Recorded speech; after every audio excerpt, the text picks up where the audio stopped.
Happy Breeders' Cup Week, everybody. Brian Nadeau and Ron Nicoletti with you. It's Horse Profits Podcast, and it's the Breeders' Cup special. Ronnie, if you can't get excited for this weekend of racing, I don't know what to tell you. Wait till you delve into these races. There is some fantastic races. Some years it gets a little spotty. Not this year. Every race has got some interesting things going on in it. I couldn't agree with you more. Breeders' Cup Classic of a lifetime. We're going to get to that. We're going to talk about the Friday races, the Saturday races. We're going to talk about some Gulfstream horses as well. And, of course, our friend Samantha Perry, who's at Del Mar, caught up with our buddy Mike Welsch, the DRF clocker extraordinaire. We're going to show that a little later. Who's better than Mike on these kind of horses? He's there, early in the morning, and the clock report, everybody uses that. All right, so when we come back, we're going to get into some of the Friday races, Breeders' Cup at Del Mar. Starting with the Breeders' Cup Juvenile Turf Sprint, a wildly deep and competitive race. Ron, Lenny Lou, we know her so well here at Gulfstream Park, is in, and I think she's got a winning chance. But how did you see it in a race where I would think you can go any different number of ways? Yeah, I went with True Love. And if you go back to when Ascot, this horse, I remember this race because we were all watching Lenny Lou. This one, of course, was so impressive. I mean, Lenny Lou ran a good race that day. But Lenny Lou this time gets post 12, Brian. I don't know how you feel about that. That's why I backed off and put her second behind True Love. I don't disagree with you. I think she's got the speed to negate it. But as you said, the Coolmore connections with True Love, the race clearly goes through her. Havana Anna was just beaten 3/4 of a length in the Cheveley Park, one of the most historic 2-year-old sprints in Europe. The Group 1 there. The only other horse I thought maybe, Ron, because I think you can maybe be a little tight in this race, I thought Intricate Spirit for Miguel Clement is interesting. Joel Rosario, for my money, as good a finishing turf sprint jockey there is. I had some interest a little bit, not to go all over the place with Sci-Fair, the number 10 horse in there. I just like the way this horse is progressing into the race for George Weaver. Comes off that nice win in the Algonquin. So, I'm going with the 9 horse on top, True Love. But as you said, wide open affair. Who'd you pick, actually? You know what? Thinking you're leaning to? I'm going to come with Lenny Lou. I was not a firm believer until the Hollywood Beach here where she beat Colts. This is a huge step up. The price is going to be right, too, as opposed to some of these others, including True Love, but I think the race clearly goes through her. Now, we'll take a look at the juvenile fillies next year. Some of these gals will stretch to 2 turns for the first time. Obviously, Ron, Tommy Joe disqualified into first in the Alcibiades, and then the California horses, a little bit of a home court advantage. Yeah, Explorer, we're going to show a video of Explorers, was just so impressive. And the Oakley just drew away from the field. And most importantly to me is that was a win at the mile in the 16th distance. I always try and beat these California horses. Tommy Joe ran a good race last time, got bumped up to first, but I just think it goes through Explorer. I think you're right, especially the fact that she's actually got a win at Del Mar, and she looked like a night and day new horse, stretching out to 2 turns. The one horse I'm going to fool around with, because a lot of these horses, though they have the class, they're very similar on paper, and they're kind of a little bit slow as well. The 2 maidens, the 3 Meaning, and especially the 8 Super Corridora, who was awesome getting to 2 turns and breaking her maiden. Both of these gals step way up. I think they're interesting at prices with a world of upside, Ron. I'm going to spread a little bit in this race. We're just going to show you a little bit of a video in here with Tommy Joe and Percy's Bar. That thing, the horse, this guy, he bopped it pretty good in the stretch, but we'll be showing you that. Yeah, so. I think Tommy Joe was a little flat there, might have regressed or bounced off that dominant Saratoga win. I'm not necessarily sold on her at 2 turns either. I'm going to put Super Corridora on top. It's an absolute admitted stab, but the price will be right. The juvenile, the 2-year-olds go at it here. I'm not going to call it a match race between Brandt and Ted Naffy, but they seem, Ronnie, to me, to tower over the field. Yeah, Ted Naffy. If you're singling in some early cross wagers, I think you got to go with Ted Naffy. I've been ultra impressed with this horse, working up a storm. We got a video of this horse just winning for fun in the Breeders' Futurity. Brandt, what's that horse done wrong? Yeah, nothing. And I'm going to pick him again, the Bob Baffert California Angle. He's 2 for 2 at Del Mar. He will run at 2 turns for the first time. I was actually at Del Mar for his debut. Really? Yeah, and boy, did he not disappoint. That was so cool to see. I guess he regressed a little bit in the Futurity. I think people thought he would just dominate and win win by the length of the stretch. He was more workmanlike. I'm excited to see him go 2 turns. I remember that. I did all the work here that day. Yeah, well, shocking, right? I can't believe you would mention that. That was a lot of fun out there. But this is a race where maybe you can get a little funky in the juvenile fillies. I thought, would you agree, this is a much tighter spot? Yeah. This probably needed 2. Yeah. I mean, you could single on your B ticket, maybe one or the other, but I think you certainly have to give those horses, both of them, a chance. And people love to bet those pick fours and stuff, and maybe get a free card there, bingo card. A little bit of an anchor can definitely help with your tickets, and it can allow you to cover and spread in some of the deeper races. So we'll take a little break here. Now, when we come back, we're going to get into the Gulfstream horses. We've got them all over the place, obviously Sovereignty and even you could say Fierceness that we've seen here. But we'll talk a little bit more directly about some horses we were fortunate enough to get to know along the way and see here earlier in this year. Stay tuned. Ronnie, we have been so fortunate, really, from the start of the year. We could almost go back to last year when Fierceness won the Curl and Florida Derby. Sovereignty here this winter. The list of the championship meet horses goes on and on and on. But you know what? We've been fortunate to see some good horses roll through here throughout the summer, too, that could, be factors out there. 100%. They went wherever they went, and they ran well. Yeah, exactly. Hall and Ice we'll talk about in a second. The Princess Rooney winner to win, and you're in race for the Breeders' Cup Filly Mare Sprint. But anything, Gulfstream Park's got to start and end with White Abarrio. What's left in the tank after that wild Jockey Club Gold Cup? Yikes, he drew terribly in the Breeders' Cup Dirt Mile. Ronnie, can he get back on the beam? He got squeezed there. Yes. You saw there also, I read it, Ortiz tried to jump on his back. It was just a crazy race with my frame being out of it. We will show you that. But White Abarrio, I like the fact that, they're going back to the Dirt Mile. Yeah. I like that. I think he's going to run well in there. And I think that they had trouble last time out.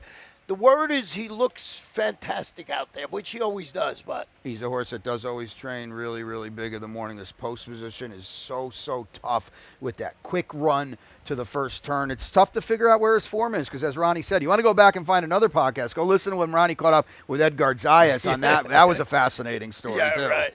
All right, so next up, we've already mentioned Hall and Ice. She's a long shot, 20-1 on the morning line in the Breeders' Cup Filly and Mare Sprint. But there could be a little deja vu. Safi Joseph Jr. and C2 Racing won the Princess Rooney last year with Soul of an Angel.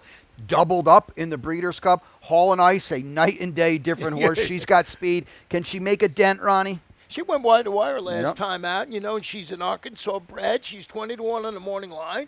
Hey, maybe she goes to the front and don't look back. Yeah, it is by far the toughest race she's ever run in her life. She'll have to run a career best, but she's a big price for absolute expert connections, and she was really, really good winning the Princess Rooney. Breeders' Cup Turf Sprint, Ronnie. Reef Runner was a nice horse here. We got to see him all year. He progressed. He did some good things.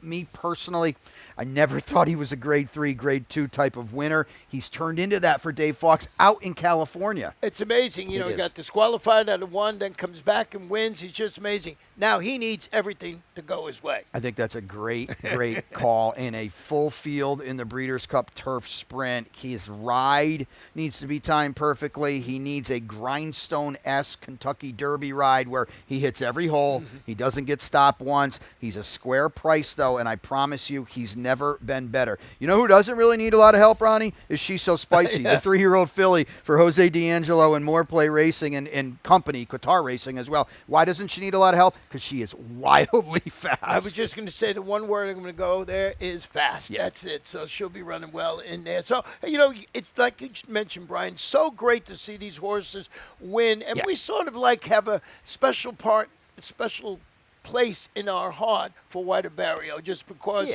he's really, truly a Gulfstream guy. Without a doubt. And again, back to the championship meet, and we can actually take that next to the Breeders' Cup Filly and Mare Turf because Be Your Best, who's live in this race, won the Pegasus World Cup Filly and Mare Turf for Safi Joseph Jr. in connections. Dangerous horse running with a lot of speed. Yeah, a lot of speed, and, just showed its class, as you mentioned, when the Pegasus Filly and Mare Turf. So, hey, Safi does an excellent job all around the country. No doubt about it. And like we said, we know all these horses. They come through in the championship meet. Don't sleep on the summer here at Gulfstream Park. When we come back, we'll get a look into the Saturday races. The big stuff, none bigger than the Breeders' Cup Classic. Stay tuned.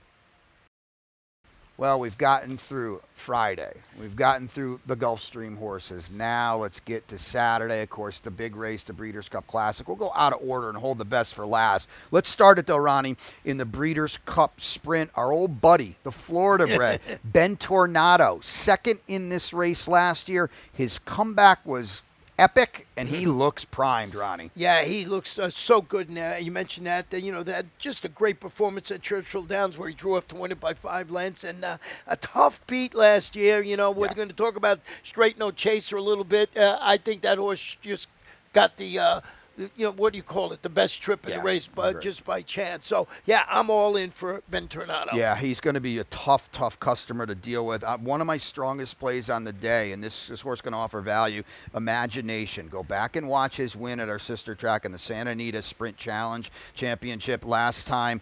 He took all the worst of it. He was 5-6 wide the whole way. Go watch the gallop out. They're going to fly in this race. I'm going to just try to get a little bit of an upset with him, Ronnie. As mentioned, Straight No Chase. Just, you look at this horse, this is the Dubai Curse. He goes there, he comes back. I thought he got the trip of a lifetime last time out. I don't know if he gets it again. Makes Ben Tornado look a little bit better. I thought he got his trip of the lifetime behind Imagination at Santa Anita, and he had nothing to offer. Right. I'm kind of with you, Ronnie. Dead set against him. Breeders' Cup Distaff, race number 7. Nitrogen, another horse we saw here earlier this year for the Hall of Famer Mark Cassie and DJ Stable. I think, Ronnie, the race clearly goes through Baffert with Seismic Beauty and those huge figures. Could you beat her? What are you doing? I got her on top. Yeah. Seismic Beauty. You just look back, and as you mentioned, if you're a buyer aficionado, 110, 104, runs away. Won that last one at Del Mar. Has run very well at Del Mar. So 3 starts, 2 wins in a second. Looks like the one to beat in there. Do you go with Nitrogen? Yeah, Nitrogen, you go back, was really impressive winning the Ginger Brew. I don't know. Is this mile and an eighth?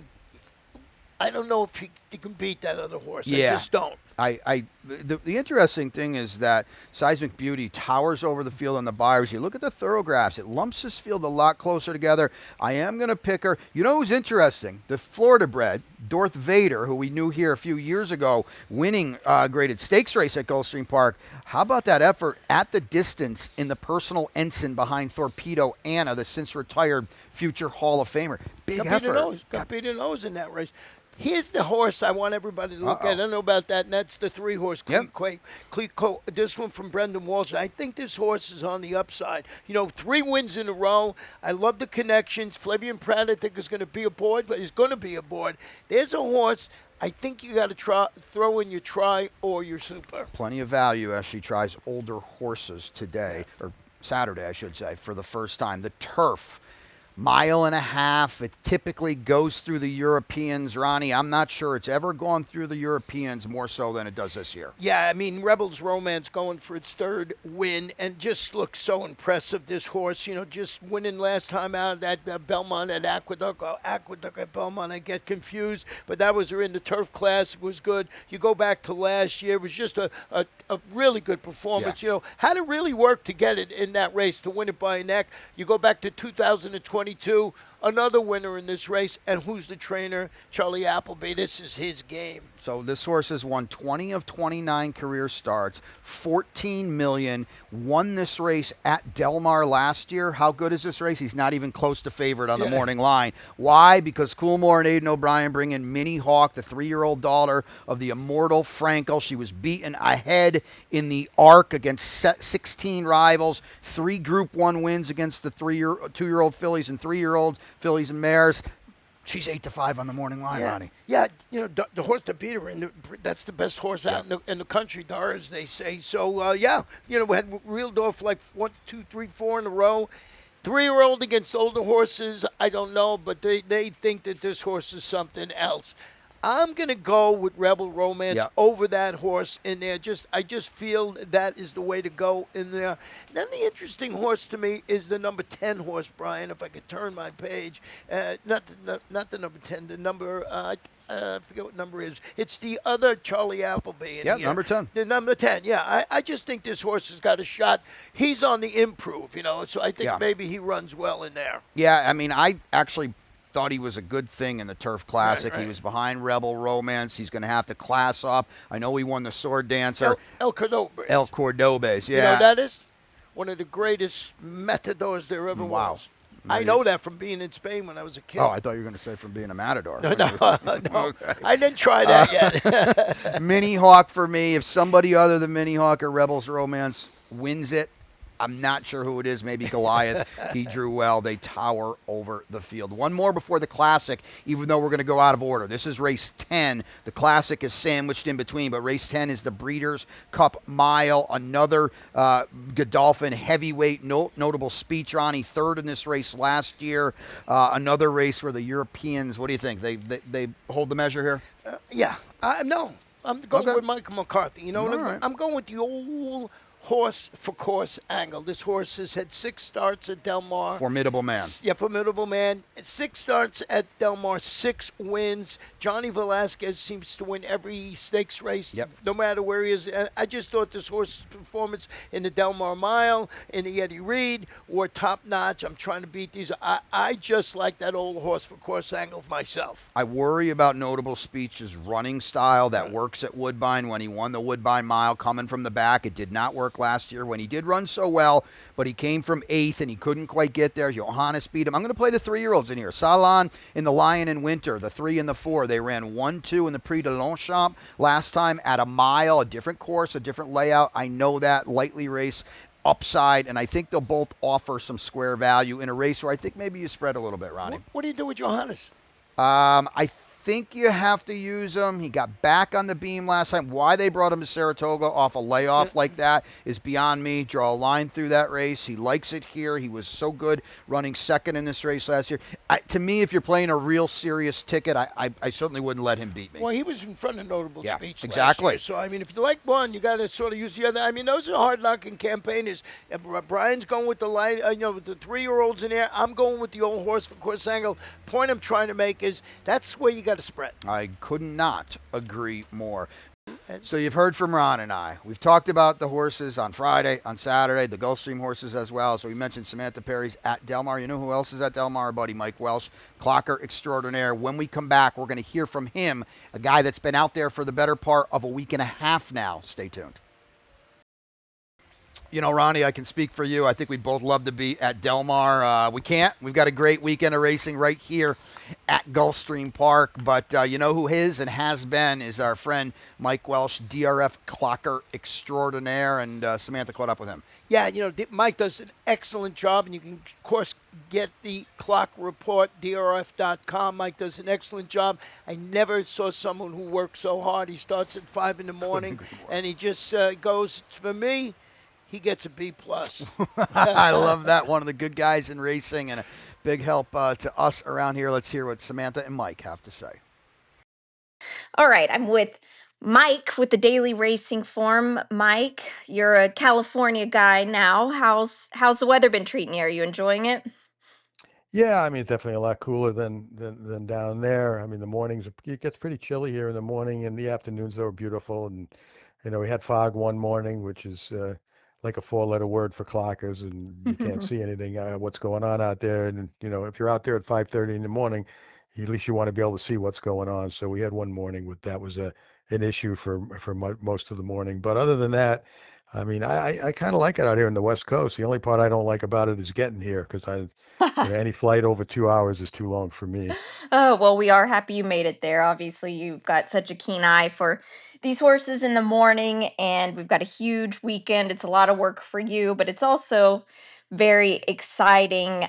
Friday is the Future Stars Friday, and Pletcher seems pretty loaded, obviously, with Tommy Joe and Ted Noffey. How have they to you looked like settling in at Del Mar? Yeah, they've only been here a couple of days. I thought both of them, they go out together in the second set so far. The 2 mornings I've seen them, and they both look fine. I thought Ted Noffey has looked particularly good. Obviously, he's going to be a big favorite in the juvenile, and deservedly so. Tommy Joe, a little bit more of a question with her coming off that, uh, you know, even though she got the victory, it's kind of a weird situation. I mean, she was awarded the victory in the Alcibiades, but even Todd admitted to me today that she didn't run her best race for sure.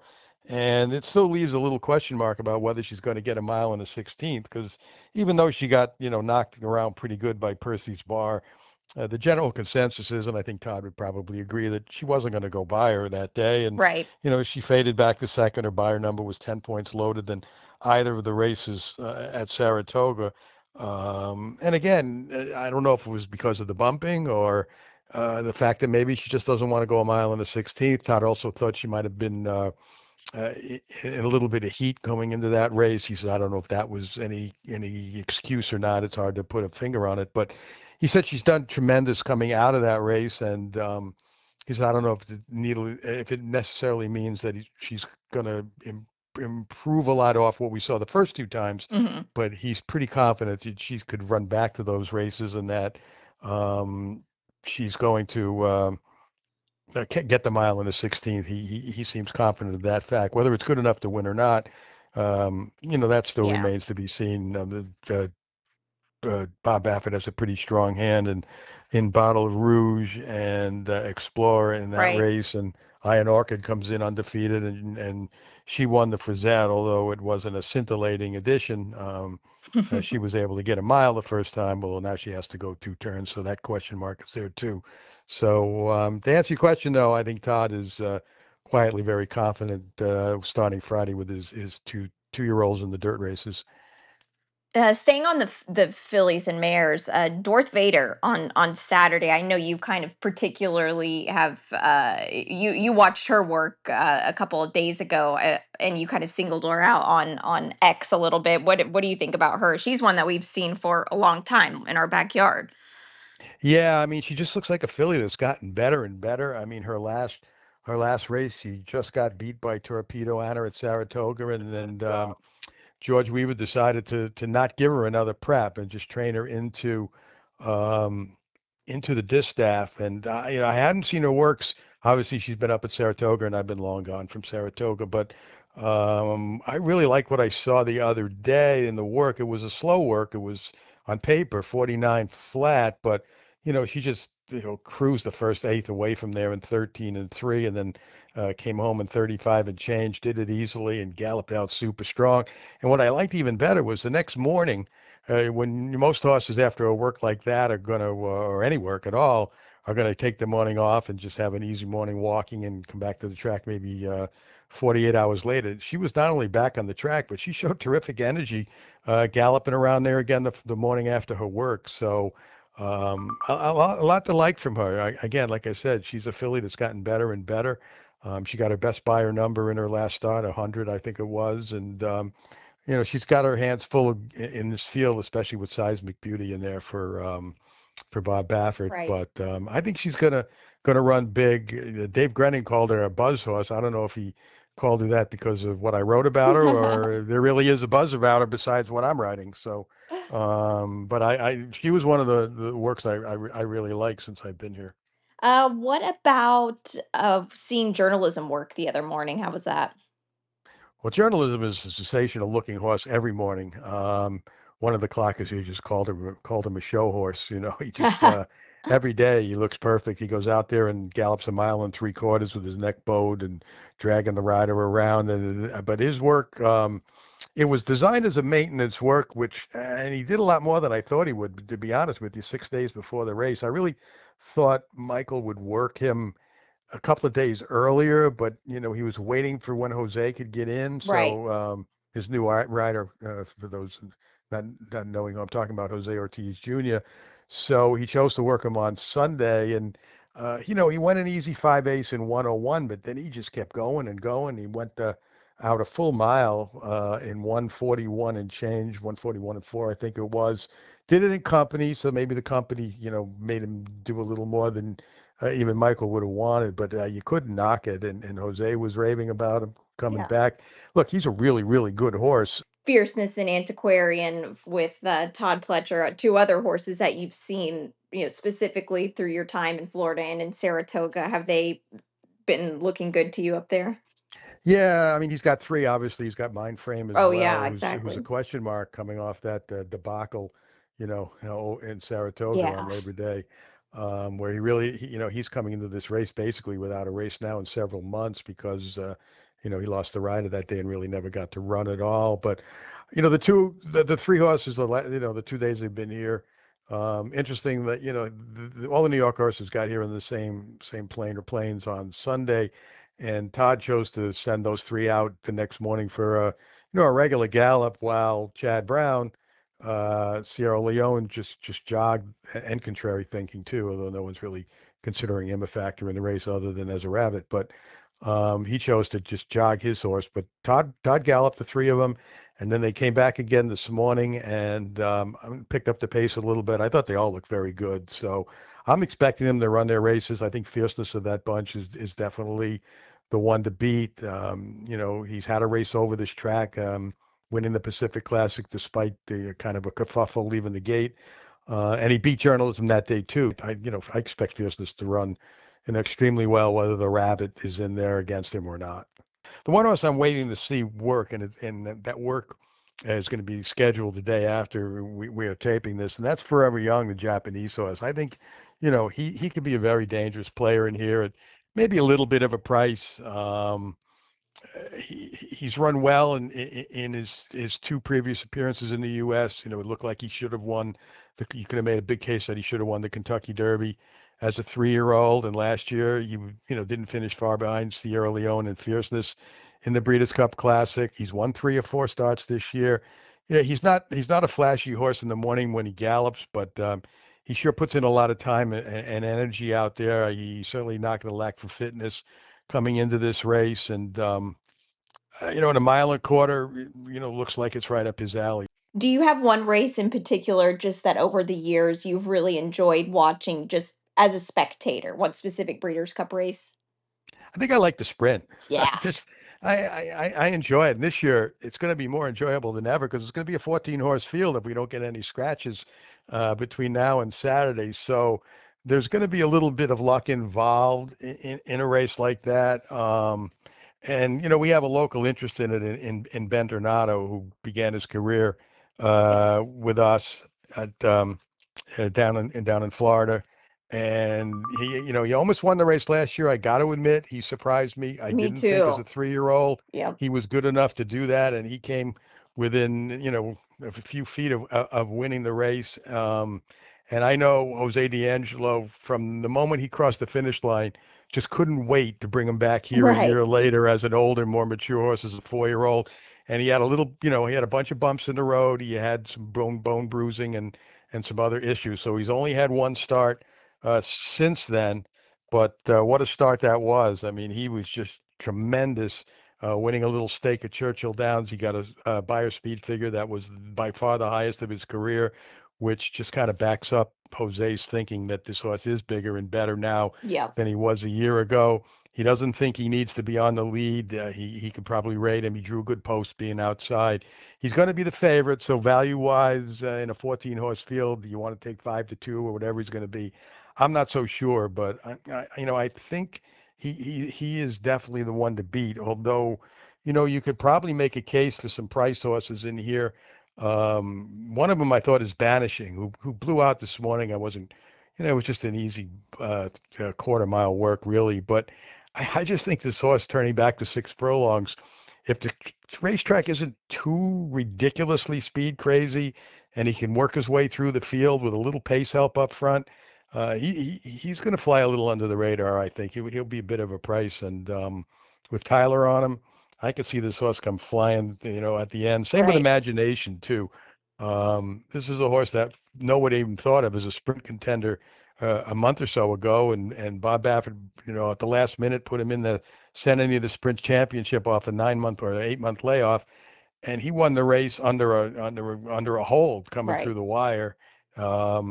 He's run well over the Del Mar track. Again, though, he's a horse. When you're coming from behind in a 14-horse field, you're always going to need a little lady luck to get there. But I think those two are horses worth looking at a price. But you're not supposed to root for anybody when you're covering these races. But Right. if I had a root in there without a bet, it would be Jose and Bentonado.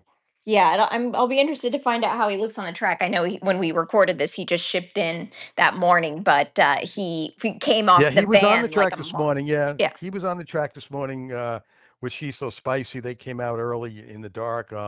They just jogged today. They didn't really do much, but I talked to Jose a few weeks ago, and then after talking to him today, I mean, he just said the horse couldn't be doing better. So I'm going to take his word for it. Yeah, exactly. Apparently his works have been really good at Keelan. I haven't seen the tape of him yet, or the reports for the Clocker report, but. It sure sounds like he couldn't be doing better. Yeah, then that's fun for the Florida bred program. Who there's just some very strong Absolutely. contenders. Yep, like Dorth Vader and him, and just to name a couple. Another horse that I've liked since I've been here, speaking of Florida horses, is Lenaloo. Ah, Um, yes. she looks tremendous. I mean, she's been zipping around there. Today she was a little calmer. She's had Andy Biancone aboard, and she just seems really happy out here. Maybe she just likes the cooler weather. She had a work of Palm Meadows on the turf course in 57. Now that course can be pretty quick Oh yeah. with the dogs down, but I like what I've seen from her. Unfortunately, she drew a pretty tough post. She's way outside in there. I think she could. I don't think she could be doing any better. I look for her to run a big race if she can get out of the gate quick and get over, and Yeah. not get hung out too wide around that turn. I think she could be right there at the end. Yeah, it does look like. I mean, the horses who are inside. They don't look extremely speedy, so you get a lot of those Euros that sometimes don't break as swiftly. And she's just shown to be pretty versatile, which is great. Yeah, I mean, you always have the Europeans to beat in these kind of Right. races, and she has a filly going up against the Colts, but the horse to beat in here is also a filly named True Love for Aidan O'Brien, Yep. and she got beat about a length and three quarters to this filly in the Queen Mary stake. Actually, it was a length and a quarter back at Ascot in June, and this horse has only gone on to win a Grade Two, place in a Grade One, and win a Grade One. So it really flatters Lenaloo's effort then, and if she's improved since that race, since that meeting, like I'm sure she has. Obviously, True Love has as well. I expect to see her run big as long as she can get out of the gate and get herself forwardly placed without being hung out too wide. Yeah. Well, it'll be a very fun Breeders' Cup, Mike. Thank you so much for taking some time to talk with us, and we're looking forward to seeing you out there. Yeah, looking forward to it too. Have a safe trip, and I hope to see you Friday. All right. Thanks, Mike. Well, Ronnie, that is it. That is a lot of fun. Hopefully, we gave some insight to everybody on an awesome 2 days of racing. You know what, though? Let's not forget to mention it's going to be an awesome weekend here with kind of a watch party and a lot of fun at Gulfstream, too. We got 3 stakes races, and they all are in the last race, so we going bumping right up to the Breeders' Cup. You can come out, spend the whole day here at Silks all around the track. It's always one of the most fun days here. Yeah, Del Mar, it's far away. A lot of people are going to be here at Gulfstream Park because it's the place to be. As I always say, you got to be at Gulfstream Park. I think that says it all. Best of luck, everyone.